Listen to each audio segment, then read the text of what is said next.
Olá para todos os produtores e produtoras que nos ouvem. Meu nome é Ângela Ruiz. Nós iniciamos agora mais um AgroTalk, o podcast agro da Climatempo. O tema de hoje é comunicação no agro, mitos e verdades. Por isso convidei Eveline Bueno Alves, zootecnista, formada pela Unesp, tem mestrado e doutorado em produção e nutrição de ruminantes pela Universidade Federal de Lavras, em Minas Gerais.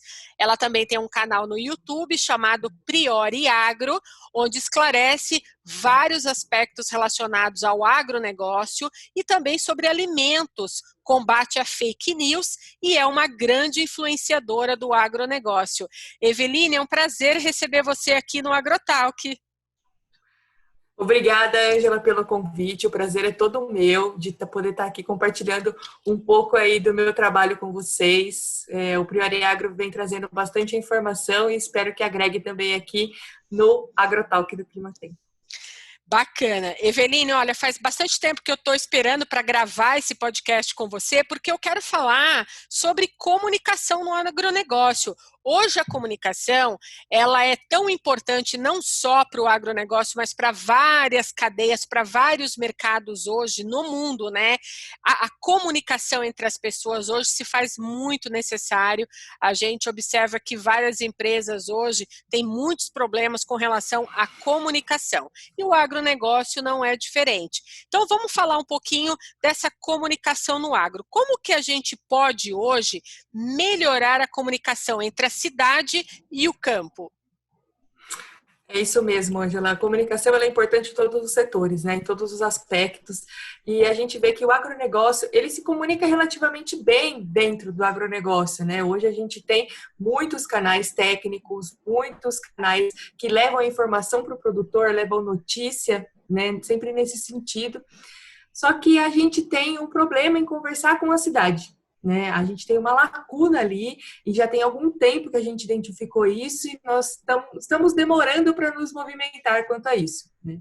E acho que a gente tem que mostrar como a gente produz alimentos, porque tem muitos mitos, né? Hoje a gente vê muitas falácias, coisas que não têm embasamento por parte de pessoas que desconhecem completamente o processo de produção de alimentos e que tornam a produção de alimentos como vilã do negócio, sendo que nós estamos numa atividade de trabalho árduo, né? Hoje, ser produtor rural, trabalhar no agronegócio não é para iniciantes, né? A gente tem muita gente trabalhando arduamente para produzir comida, que é um alimento, né? Nobre, a gente precisa daquilo e somos desvalorizados por parte de alguns setores, de algumas pessoas, enfim.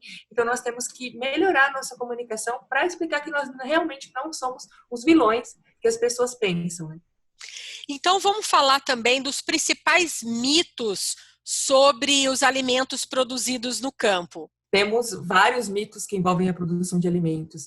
Temos mitos relacionados à utilização de agrotóxicos. Todo mundo pensa que todos os alimentos produzidos no Brasil são contaminados com altos níveis de agrotóxicos. Isso não é uma verdade. Temos mitos relacionados aos transgênicos. Temos vários mitos relacionados à produção de leite, né? O leite como alimento em si também engloba vários mitos. Temos também vários mitos relacionados à produção de carne e ao consumo de carne, né, que são alimentos de alto valor nutricional produzidos em grande escala aqui no Brasil. E também temos vários mitos relacionados ao desmatamento e agronegócio, né, que é uma coisa que recentemente está bastante na mídia, que nós temos que esclarecer também sobre isso. E o leite, ele faz mal mesmo para a saúde? Você comentou sobre ele, então eu queria já entrar nesse assunto. Nossa, Ângela, a gente vê frequentemente, né, na mídia, falando que o leite é um grande vilão, que o leite não é digerido pelo organismo humano, que leite é só para bezerro, né? A gente escuta várias vezes as pessoas comentando sobre isso. E o grande mito, né, dessa falha na digestão, do processo de digestão do leite, que é tão comentado, é porque a maioria dos mamíferos reduz a produção de lactase, né, durante a idade adulta. Depois que a gente desmama, a gente reduz um pouco a produção da lactase. E isso pode levar a alguns sintomas desagradáveis, como, por exemplo, diarreia, flatulência e desconfortos abdominais. Só que já foi evidenciado por alguns artigos científicos que se a pessoa continuar consumindo o leite, os micro-organismos do nosso trato digestório podem se acostumar a digerir a lactose, mesmo a gente não produzindo a lactase, e essa lactose ela serve de alimento para os micro-organismos benéficos do nosso intestino. Então, a lactose pode agir como um prebiótico. Então, isso é muito interessante, é um aspecto que muita gente não sabe, e o leite é considerado um grande vilão pela ausência da lactase, mas ele pode ser digerido de outras formas no nosso organismo e ainda proporcionar benefícios à saúde, como aumento da imunidade, melhora da cognição. Tem vários artigos científicos que já provam isso. Então, a gente tem que tentar levar essa informação para o consumidor da melhor forma possível, né, para a gente tentar desmistificar tudo isso que vem aí degradando a imagem desse alimento tão rico. Então, vamos deixar bem claro que essa história de leite fazer mal para a saúde é um mito, certo? Mito. É mito, sem dúvida. Olha, nessa linha ainda de falar de desmistificar, né, essas informações, os fake news, eu acho o seguinte, a ciência ela é super importante para comprovar, para desmistificar as informações que chegam para a cidade, para as pessoas que estão na cidade, né? E eu acho importante a gente falar aqui sobre os transgênicos e também a saúde humana. O que a gente precisa saber sobre isso? O que é verdade, Eveline? É muito bacana esse tema, Ângela, porque tem muita coisa envolvida nisso, né? Os transgênicos são relativamente novos, né? Nas últimas décadas, né? Isso vem surgindo e as coisas vêm se aprimorando nesse sentido. E os transgênicos, eles são organismos geneticamente modificados que usam partes dos genes, né? Uma planta transgênica, por exemplo, ela usa fragmentos de genes de outras plantas ou até de outros organismos, como bactérias, por exemplo, para ser produzido. E essa transgenia, essa modificação genética, proporciona vários benefícios, vamos dizer, para o alimento, várias modificações que favorecem a sua produção, como, por exemplo, a resistência a alguns herbicidas, a resistência maior a um déficit hídrico, por exemplo, ou então a gente pode até melhorar o aspecto de um alimento, porque afinal, quando a gente vai no supermercado, a gente é exigente, né? Quando vai escolher uma fruta, uma verdura ou um legume, e esses transgênicos também podem proporcionar esse tipo de aspecto. Então, são várias coisas, né, que englobam os transgênicos, os organismos geneticamente modificados. Todo mundo vem a pensar, né, por ser uma novidade, por ser uma transgenia, uma modificação genética, que isso venha trazer algum malefício para a saúde das pessoas. Mas isso é um mito, né? Já existem vários artigos científicos que comprovam que os transgênicos não fazem mal à saúde, eles são digeridos normalmente pelo nosso organismo, eles não são tóxicos, eles não causam alergias, eles não prejudicam os micro-organismos benéficos do nosso intestino, tem algumas polêmicas relacionadas a isso, e eles não fazem mal para o nosso fígado, e eles também não são cancerígenos. A ciência já provou isso, avaliando vários tipos de alimentos. Uma outra polêmica também relacionada aos transgênicos é sobre o meio ambiente. Como eu falei para você anteriormente, o uso de transgênicos, né, o desenvolvimento dos transgênicos, proporcionou o desenvolvimento de plantas resistentes a insetos, por exemplo, e também a herbicidas. E, de acordo com alguns estudos, isso proporcionou uma redução de 8,2% no uso de pesticidas, que correspondem a 614 milhões de quilos. Além disso, o EIQ, que é um indicador que mede o quociente de impacto ambiental de agrotóxicos, falou que o uso de organismos geneticamente modificados reduziu o impacto ambiental associado ao uso de inseticida e herbicida em 18,4%. O uso de organismos geneticamente modificados também facilitou importantes reduções na emissão de gases de efeito estufa. E isso foi equivalente a remover 16,7 milhões de carros das estradas. Então, não tem nenhum prejuízo para o meio ambiente também, como as pessoas também acreditam que tem. É mito. Olha, eu estou observando que, assim, existem muitos mitos e verdades e, assim, essas informações, às vezes, não chegam à população de uma forma mais clara. Mas a gente sabe que a ciência, e tem muitos artigos que podem comprovar, né, na verdade, esses fake news que rodam, né, o país todo, o Brasil todo, e esse impacto que chega a algumas algumas pessoas que não têm acesso até então a esses artigos. Você, zootecnista formada pela Unesp, a gente vê falar muito sobre o efeito da emissão dos gases do efeito estufa, né? A gente sabe que a tecnologia melhorou o plantio direto, ajudou também a melhorar essa emissão de gases, e eu queria falar um pouco agora, entrar nesse assunto dessas emissões de gases de efeito estufa por ruminantes. Você podia explicar um pouco para a gente também esses mitos e verdades com relação a isso? Claro, Ângela. É como você disse, né? A ciência, ela está presente, ela já desmistificou tudo isso, né? A gente só tem que contar essa história e fazê-la chegar a quem precisa ouvir, né? Essa é a pegada do Priori Agro, né? Traduzir uma informação científica de uma forma fácil do consumidor entender. Quanto à emissão de gases de efeito estufa por ruminantes, ela existe, né? O principal gás de efeito estufa emitido pelos bovinos é o metano, que é resultado da fermentação entérica desses animais. Ao contrário do que muitas pessoas pensam, o metano ele é eructado, então ele seria um arroto e não um pum.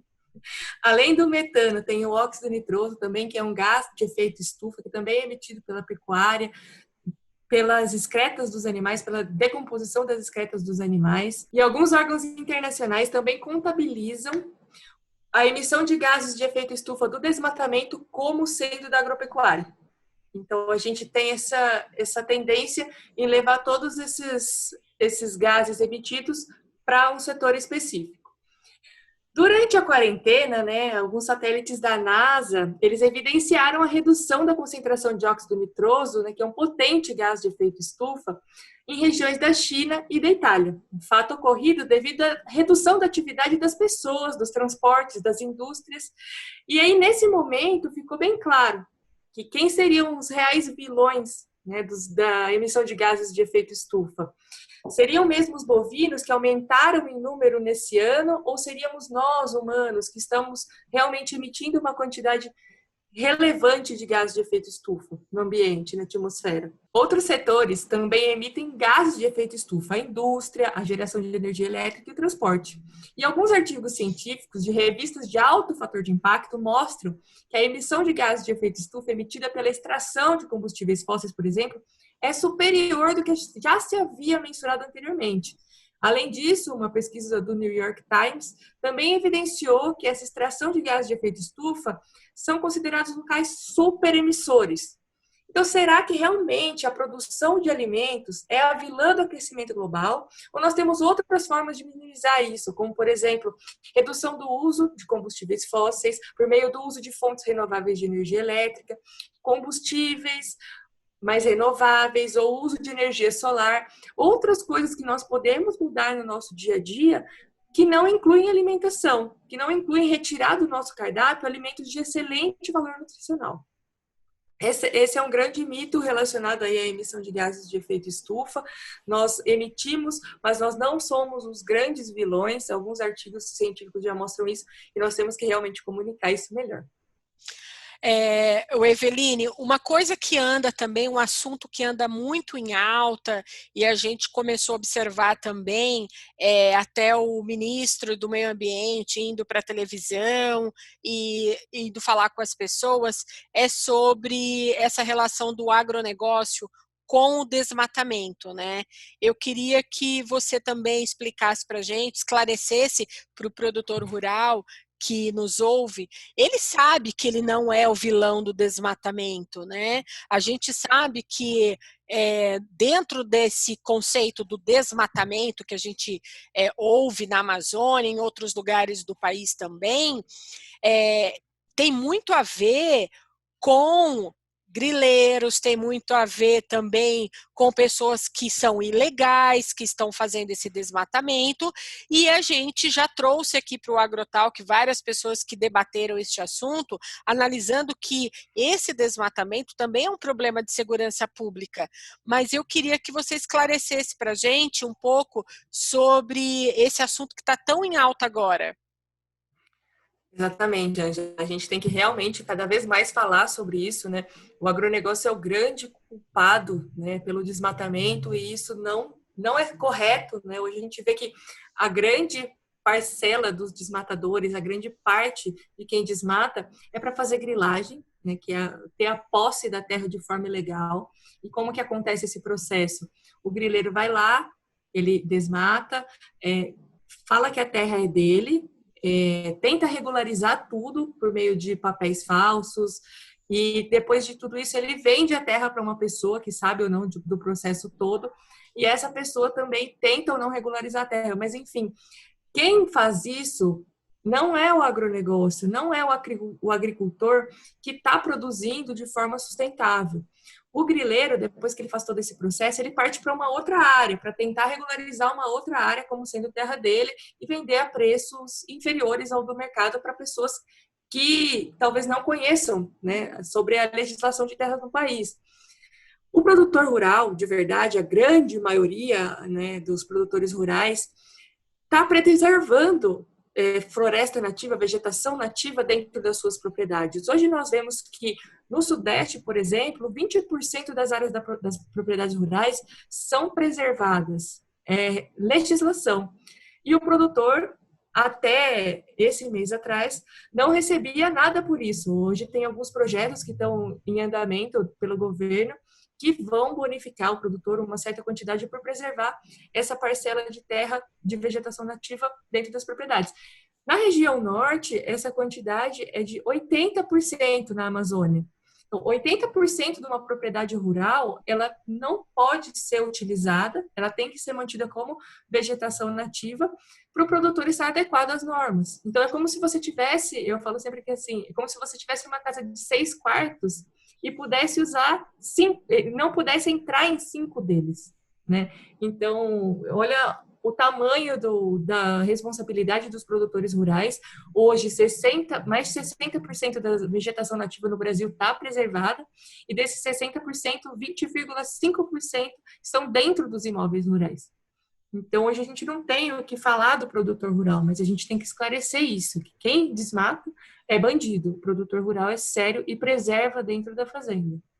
Sim, e também porque se a gente for olhar um pouco mais e trazer a ciência também para perto da gente, a gente observa que as leis e a ciência, elas acompanham o crescimento do agronegócio pelo país, porque a gente tem muito conhecimento que está dentro das universidades e esse conhecimento ele chega no mercado, ele chega até o produtor rural através de produto, através de sementes melhoradas, através de serviços, e a gente sabe também que toda a produção aqui de alimentos, de milho, soja, algodão, outras culturas que são produzidas ricamente aqui dentro do país, são levadas para fora do país, né? Pessoas fora do Brasil consomem boa parte do que a gente produz aqui.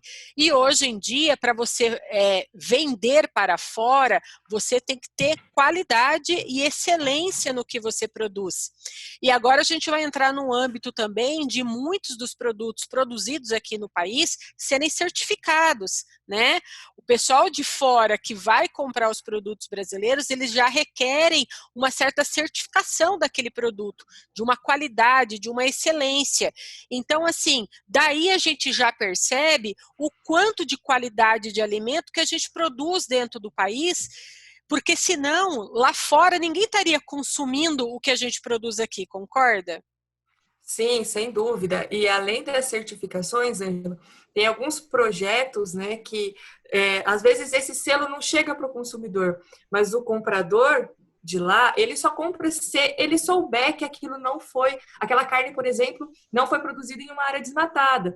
Tem várias organizações aqui no Brasil que fazem isso. Tem também alguns institutos que também buscam sempre promover a sustentabilidade de uma forma que a gente tenha mais crédito com os nossos compradores, com os nossos compradores, mais credibilidade. Também tem o Produzir, Conservar e Incluir, que é uma estratégia do pessoal do governo do Mato Grosso, que também é bastante interessante, que visa reduzir o desmatamento, dar assistência técnica ao produtor, e além dos frigoríficos e outras empresas terem um comprometimento com esse assunto também, né, de não comprar bois ou matéria-prima desses locais onde ocorre o desmatamento.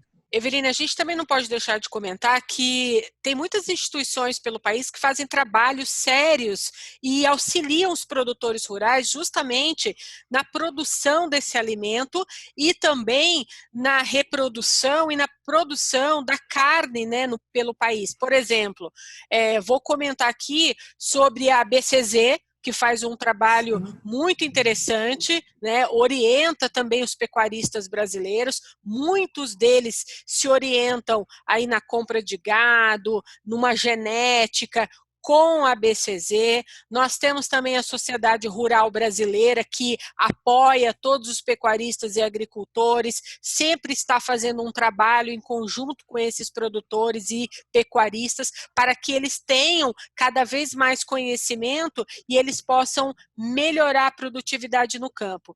Então, assim, o que a gente, como você disse, o nosso papel aqui é levar conhecimento para esse produtor rural, para as pessoas que não estão no campo, estão na cidade, mas simpatizam com o agronegócio, que têm a consciência que o agronegócio está sendo há muito tempo o motor de crescimento desse país. A gente não está aqui desmerecendo outros mercados, mas a gente sabe a importância do agronegócio.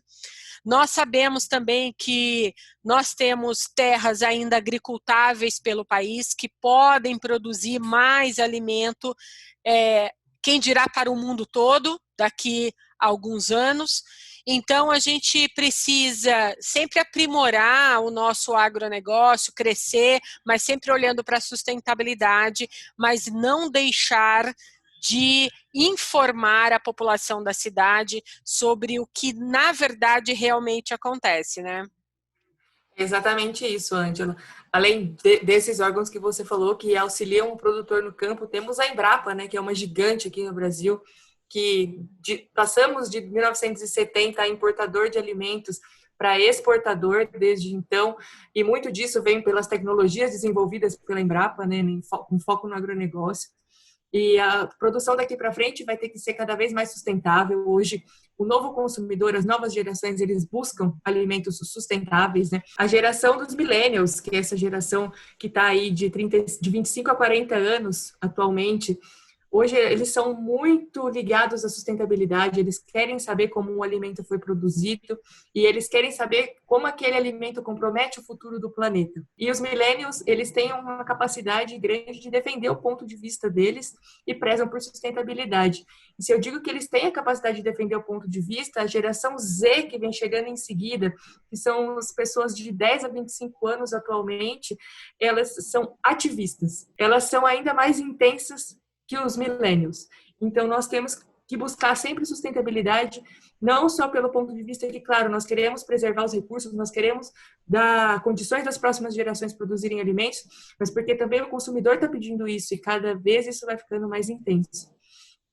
Eu acho que a gente tem realmente muito potencial de produzir alimento aqui nas terras que já foram abertas. Eu acho que o Brasil é o país que mais tem potencial em fazer isso no mundo atualmente. Como exemplo dos últimos anos, reduzimos a área de pastagem e aumentamos a produção de carne de forma sustentável, porque aumentamos as taxas de lotação e isso proporcionou o uso dessas áreas que já estavam abertas para produzir outros alimentos.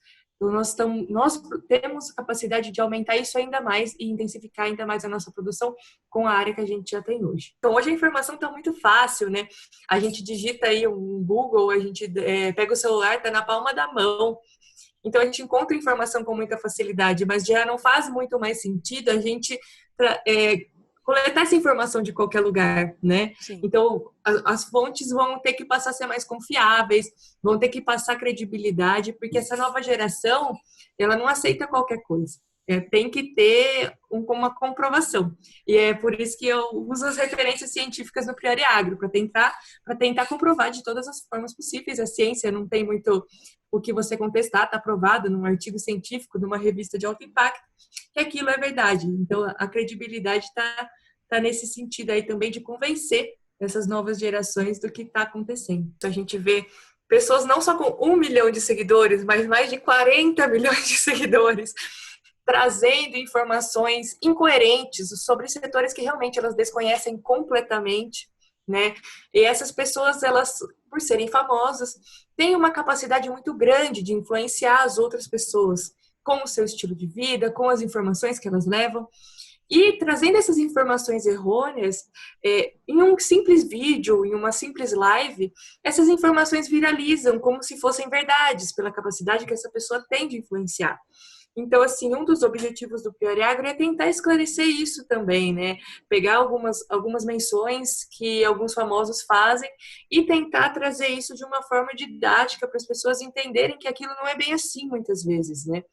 Então, a gente vê isso com frequência, cada dia é um famoso falando várias coisas diferentes, e então a gente tem que esclarecer isso, a gente não é desse jeito que eles falam, e eu já li alguns artigos científicos sobre comunicação, falando sobre o poder da influência, né, desses famosos, e é por isso que as pessoas se identificam não só com as músicas, ou não só com o que eles falam, mas com o dia a dia deles, todo mundo gosta de ver, todo mundo gosta de participar, e é isso que torna eles cada vez mais influentes, e o dia a dia deles é completamente fora do agro, né?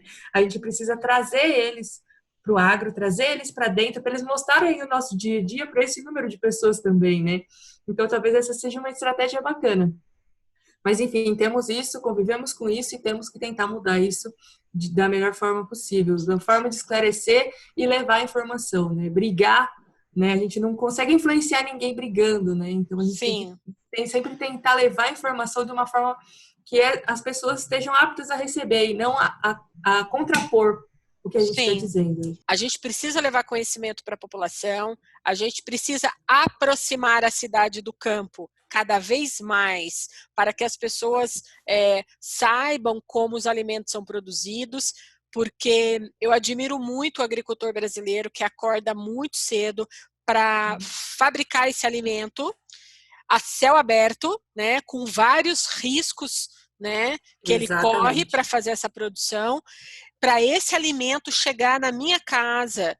Então, assim, ele acorda cedo, às vezes em épocas de plantio e de colheita nem dorme direito porque tem que atravessar noites e madrugadas para finalizar aquele plantio ou finalizar aquela colheita. Então a gente tem que valorizar muito hoje o produtor rural brasileiro. Eveline, a gente está quase chegando no finalzinho aqui do nosso podcast. E eu queria que você deixasse uma mensagem para os nossos produtores rurais que estão nos ouvindo. Eu sei que essa pandemia, ela trouxe para nós várias mudanças, né?